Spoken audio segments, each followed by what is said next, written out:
Welcome. Today I am with Amazon Echo Studio and I'm going to show you how you can put this speaker to the setup mode or pairing mode, however you call it.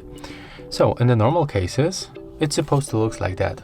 So we'll get this orange LED notification and displays.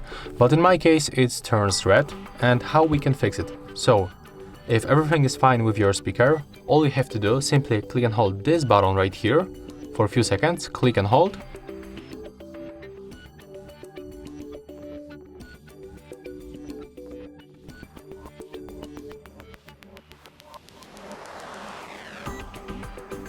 And after a few seconds, this indicator will change to the orange.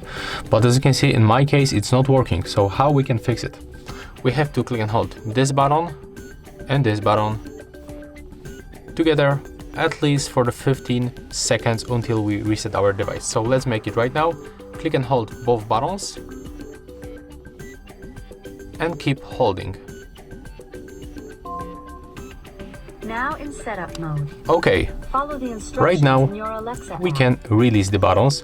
As you can see, we successfully turn our speaker to the setup mode. So what we can do right now on the Amazon Alexa application, we can easily go forward and follow all of these steps.